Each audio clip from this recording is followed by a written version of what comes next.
For just one moment while we show you the safety procedures on board. My name's Lewis Spears, and right now I'm on a Jetstar plane headed towards Sydney. Let's go back in time a bit. I've been doing comedy exclusively online for 2 years now. Most people know me as the guy that got arrested for protesting a boy band, and if you believe a current affair, I'm also Australia's worst cyberbully, whatever that means. More recently, I tricked the age into running a story about hectic gay lads, so I guess you could say I'm a bit of a shit stirrer. But why am I on this plane? Well, for the past 11 months, I've secretly been performing stand-up comedy. I haven't told my fans, my friends, or most of my family about it until now. And it happens to all of us, mumble. You know, and I was wearing headphones. So I didn't hear it. Because in 2015, I want to do my own sellout show at the Melbourne International Comedy Festival. So I've decided to do this monthly vlog documentary thing because when I first decided to become a part of the festival, it's something that I really would have liked to watch so that I could get some insight into what goes on behind the scenes and what kind of work actually needs to be done. But I couldn't find anything like that, so I figured I might as well do it myself. This is my road to the 2015 Melbourne International Comedy Festival.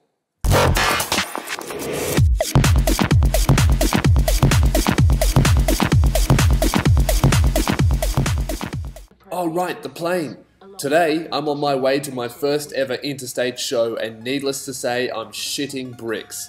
I'm opening the show for a brilliant comedian named Khaled Kalafala. He's a fucking big name. And by that, I don't mean he's famous, I mean he literally has like 30 letters in his name. It's ridiculous. That's not actually how you pronounce my name. It's actually just Khaled Abdul Latif.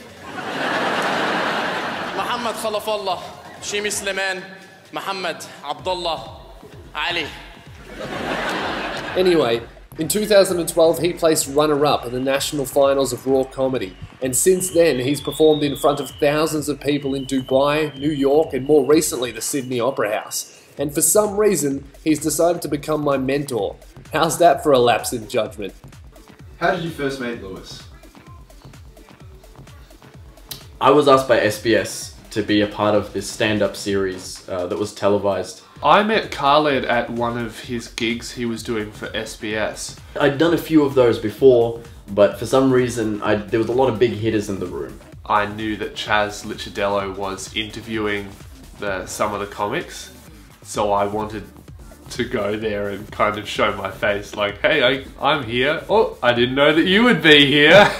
Like it was a real fucking moochy thing to do. I chose to go on the night that Khaled was on. And I remember seeing Lewis in the crowd. Because I knew his stuff and I really liked his stuff. And I made a point of wanting to go to him before the end of the thing. And straight after he finished his set, he came down straight to me. And then he didn't say much or anything. Which honestly blew my mind because I was a fan of his. And that was a really big moment where I went, I need to do stand-up now. Not long after, he sent me a message on Facebook and then he was like, hey man, I really want to get into live comedy and I really like your stuff and let's chat. And I was like, yeah. And one time we just hung out in our car and we were just talking about all the most like disgusting things you could possibly do to other human beings and catch on camera. Nothing illegal. And yeah, he just outdid me in every respect. And I was like, yeah, I want to work with this guy. I want to see what this guy can bring to live comedy. So some people might think that traveling to Sydney and doing interstate shows is really classy, but this is my room, right? It's got a bunk bed, I'm staying by myself, and a floor, and then a really low mirror. So, you know, I'm pretty much a high roller now.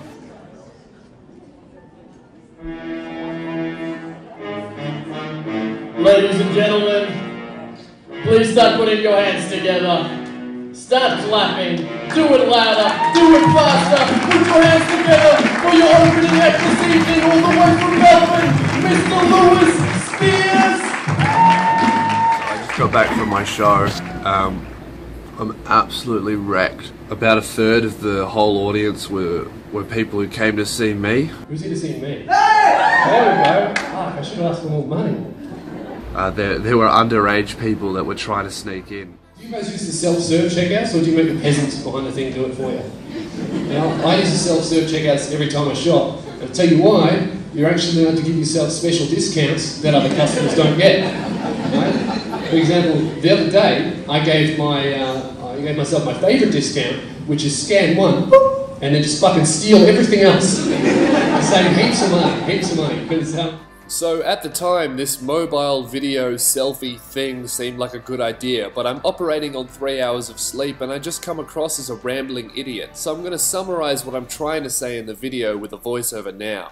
Sydney was an amazing experience, and it's really inspired me to create a full hour show for the Melbourne International Comedy Festival. So join me next month, because I actually have to write the thing.